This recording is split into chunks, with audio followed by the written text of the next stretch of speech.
Katy news वसा जनसेवेचा। बुलढाणा शहरातील नगर परिषद अंतर्गत 15 प्रभाग असून बुलढाणा शहरातील एकूण 15 हरकती प्राप्त झाल्या होत्या।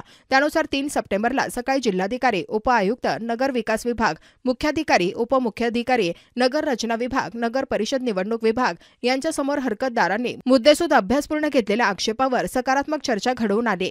त्यावर नियमानुसार कारवाई करण्याचे संकेत जिल्हाधिकारी किरण पाटील यांनी दिले आहेत, परंतु त्यांचे आदेश अद्यापही गुलदस्त्यात आहे। जोपर्यंत हरकतदारांच्या हरकतीनुसार झालेल्या सुनावणीवर निर्णय जाहीर होत नाही तोपर्यंत सर्व हरकतदार दक्ष आणि बुलढाणेकर वेट अँड वॉच भूमिकेत आहे।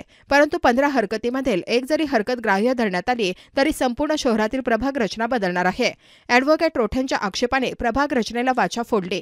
बुलढाणा शहरातील प्रभाग रचनेवर महत्त्वपूर्ण दखलपात्र आक्षेप आझाद हिंद शेतकरी संघटनेचे राष्ट्रीय अध्यक्ष ॲडव्होकेट सतीशचंद्र रोठे पाटील यांनी नोंदवीत प्रभाग रचनेला आव्हान दिले होते। त्यामध्ये प्रभाग रचनेला प्रचलित गॅझेटनुसार नाव देणे, शहरातील विदर्भ हाऊसिंग सोसायटी प्रमुख वस्तीचे 3 ठिकाणी झालेले विभाजन एकसंघ करणे, हरकत प्रक्रियेपूर्वी प्रभागांचे नकाशे जाहीर करावे, एसटी एससीच्या प्रभागातील विभाजनासह शहरातील 1 ते 15 प्रभागावर त्यांनी नियमानुसार अभ्यासपूर्ण कायदेशीर आक्षेप नोंदवला होता।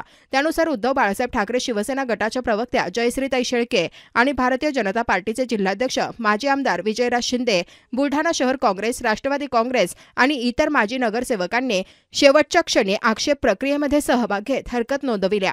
त्यामुळे हरकत प्रक्रिया सुनावणीमुळे राजकीय वातावरण चांगलेच तापले आहे। हरकतींच्या सुनावणीनंतर जिल्हाधिकाऱ्यांनी जनतेच्या सोयीच्या नियमानुसार न घेतल्यास उच्च न्यायालयात धाव घेण्याचा मानस सुद्धा हरकतदारांनी जाहीर केला। त्यामुळे हरकतीवर समाधान न झालेल्यांना उच्च न्यायालयापर्यंत मजल मारावी लागणार आहे।